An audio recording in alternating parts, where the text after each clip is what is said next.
요한복음 16장 말씀을 보았습니다. 이 말씀은 계속해서 이어지는 예수님의 이 마지막 대강화 중 하나이고요. 어제 우리가 나누었던 말씀을 조금 더 생각을 해보면 이 말씀과 연관되어지는 내용들이 있습니다. 주님께서 어제는 제자들에게 세상에 이제 제자들을 떠나고 제자들은 남아서 주의 일을 감당해야 될 텐데 주님의 일, 주님의 증인으로서의 삶을 어떻게 살아야 되느냐, 크게 세 가지의 것을 얘기했죠. 첫 번째는 말이고, 두 번째는 일이고, 세 번째는 고난이다. 그렇죠? 특별히 세 번째 이 고난에 대한 부분이 중요한 것은 이 고난이 가지고 있는 두 가지의 역할 때문이었습니다. 한 가지는 그 고난을 우리가 겪는 이유, 그러니까 예수 그리스도를 믿고 따르기 때문이죠. 그래서 내가 고난을 지금 받고 있다는 것은 예수를 제대로 믿고 있다는 것이고요.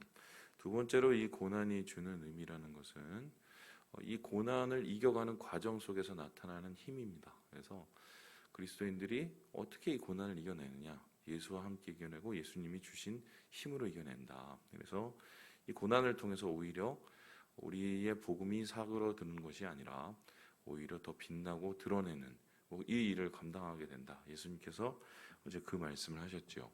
오늘은 이제 그 이후에 그 고난에 대한 좀 더 부차적인 이야기를 하십니다. 지금 제자들이 듣는 상태가 영 말이 아니었기 때문인데요. 주님께서 지금 가신다, 결국 죽는다 이런 얘기를 하시니까 제자들이 이에 대해서 이렇게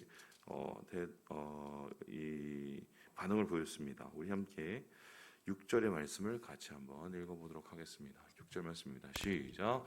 도리어 내가 이 말을 함으로 너희 마음에 근심이 가득하였도다. 어떻게 보면 당연하죠. 3년 반 동안 함께 계셨던 예수님이 갑자기 사라지신다고 얘기하니까 이게 도무지 이해도 안 될 것이고 받아들이기도 힘들 것입니다. 뿐만 아니라 그들이 바라던 이 메시아, 그들이 바라던 예수님에 대한 바람이 전혀 반대로 이루어지는 거죠. 그들의 생각에는 예수님이 왕이 되셔야 되고 예수님 앞에 세상의 권력이 무릎을 꿇어야 되는데 반대로 예수님이 죽는다고 하니 지금 세상의 권력 앞에 예수님이 무릎을 꿇고 왕이 되시기보단 가장 비참한 자가 되신다고 얘기합니다. 이걸 어떻게 받아들이겠습니까? 그런데 예수님께서는 미리 이렇게 말씀하신 이유는 뭐냐면 이것이 반드시 있어야 될 일이고 이런 과정을 거쳐야만 예수님께서 그리스도가 되는 것이라고 말씀하는 것입니다. 우리도 그런 일이 있죠. 처음부터 잘해서 처음부터 끝까지 잘해서 성공하면 얼마나 좋겠고 우리가 제대로 된 삶을 살면 얼마나 좋겠지만 아시겠지만은 그렇게 세상이 호락호락하지도 않고 어떤 것을 세워지기 위해서는 반드시 과정이 필요합니다.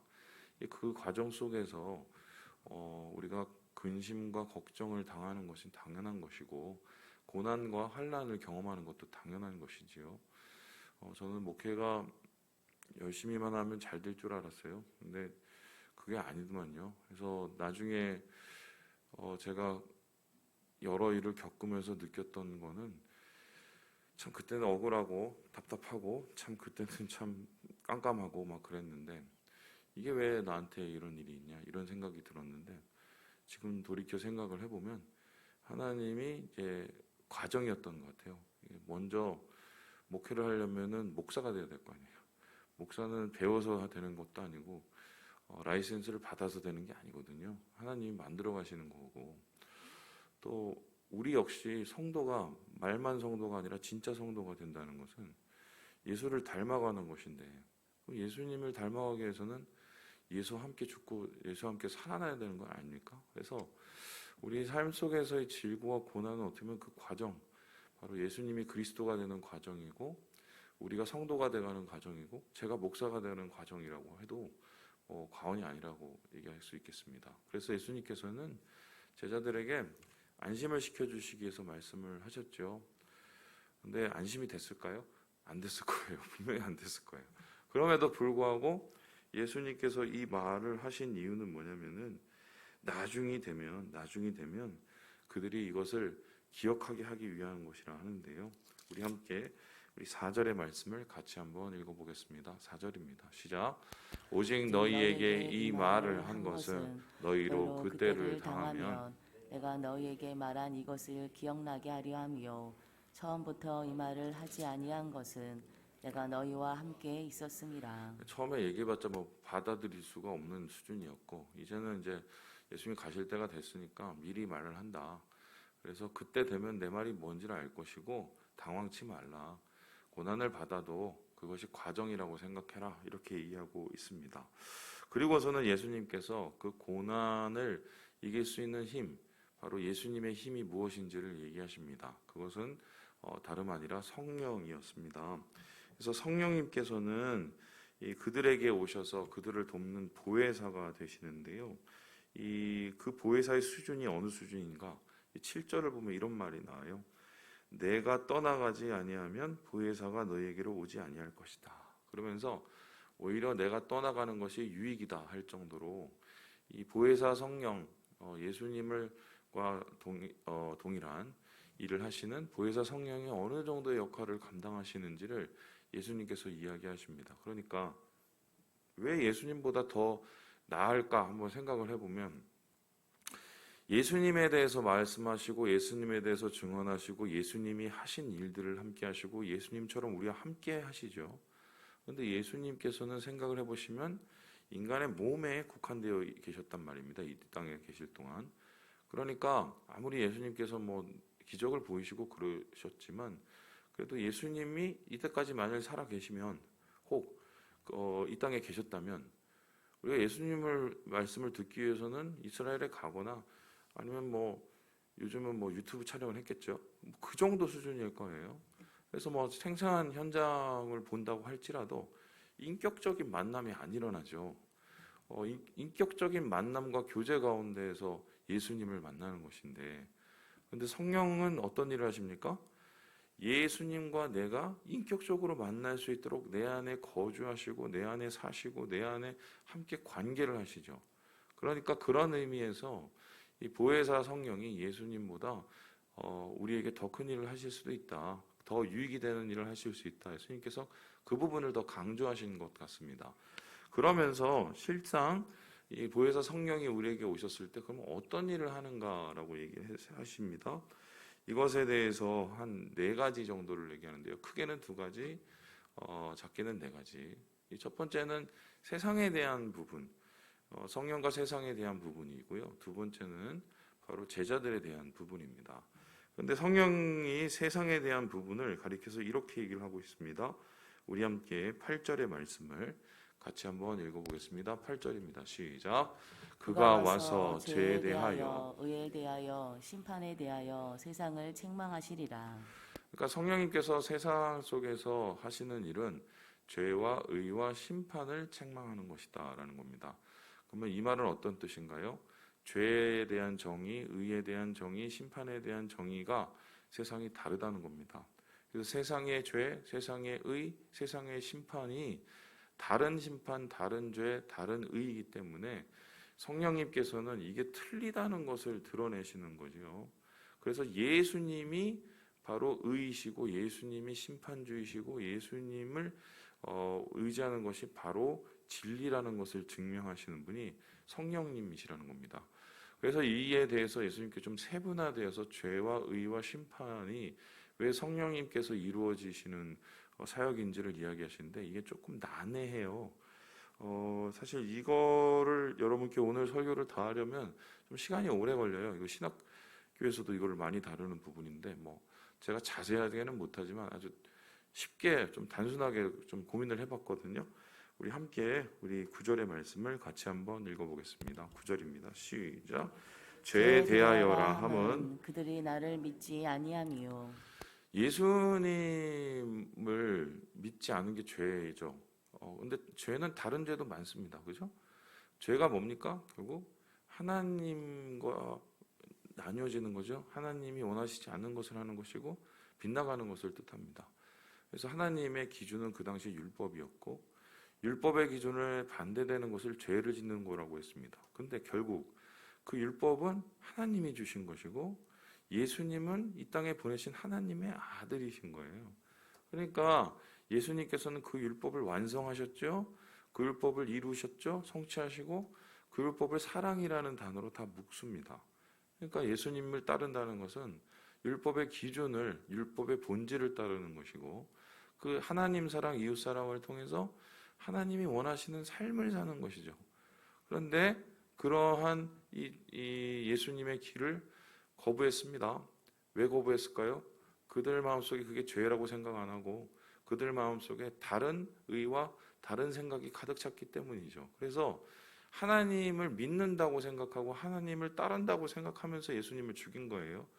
근데 실상 그들의 마음속에는 하나님에 대한 존중이나 하나님에 대한 의지는 하나도 없고 어떻게 합니까? 자기 욕심 채우려고 자기 밥그릇 지키려고 종교 지도자들이 예수님을 죽게 된 거죠. 그래서 죄는 궁극적으로 죄는 뭐냐? 하나님과 떨어지는 거, 하나님을 거부하는 거. 그러면 예수님은 누구시냐? 하나님의 아들이시다. 하나님의 아들을 거부했으니까 이게 가장 큰 죄죠. 그래서 예수님께서는 성령님께서 그걸 증거하실 거라고 말을 합니다.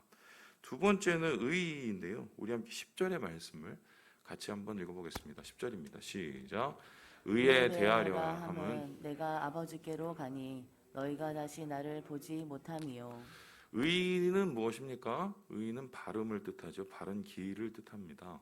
그래서 하나님이 원하시는 삶, 원하시는 일을 하는 것이고 그 원하시는 그 기준을 따르는 게 의입니다. 그런데 성령님께서 하시는 일이 어떻게 해요? 의에 대해서 말을 한다라고 말했습니다. 의에 대해서 말씀하신 이유는 주님께서 이 세상에 없으시고 하나님께로 가기 때문이다라고 합니다.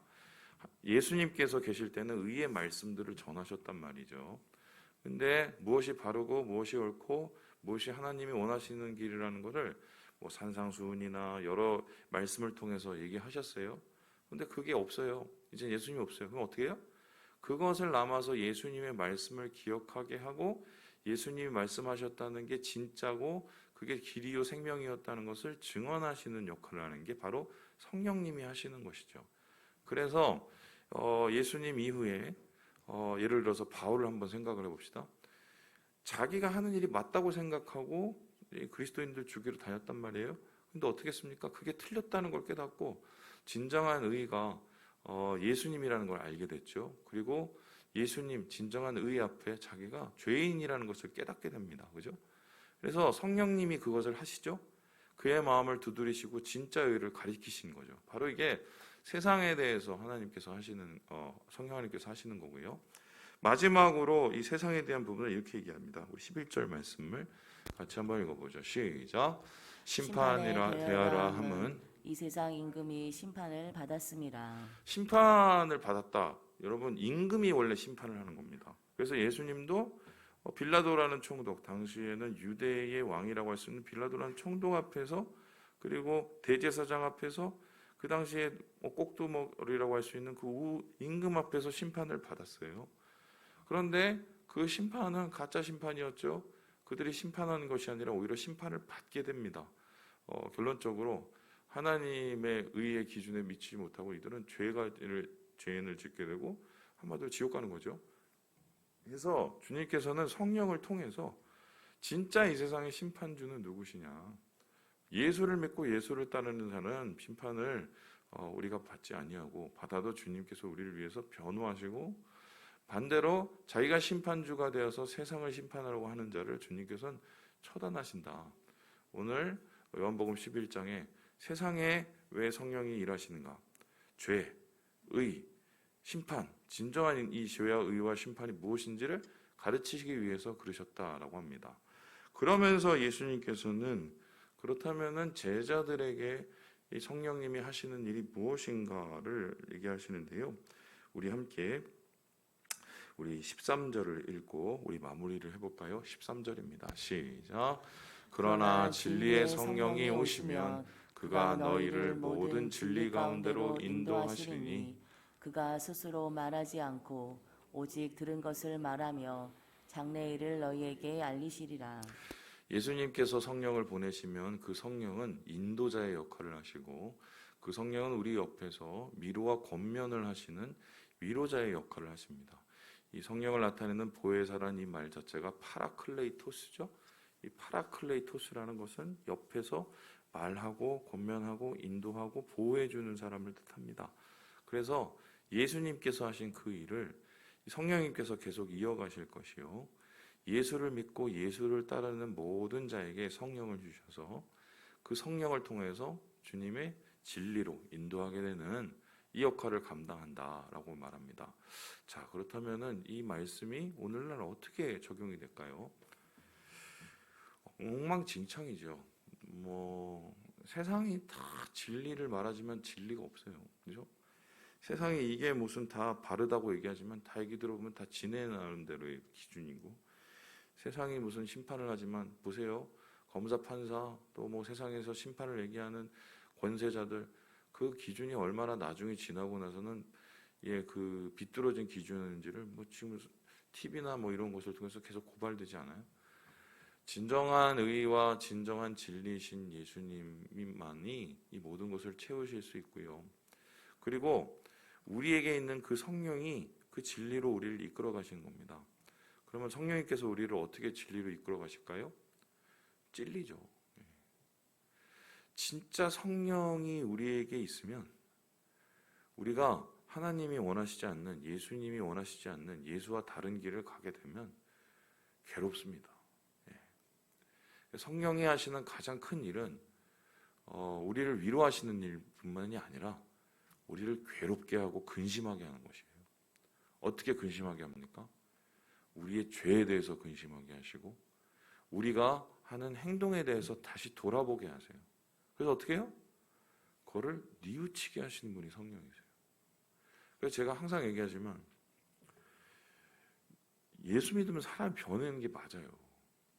우리의 본성과 기질은 쉽게 변하지 않는다 할지라도 최소한 방향은 변합니다. 왜인가? 성령님이 우리 안에 계시기 때문이에요.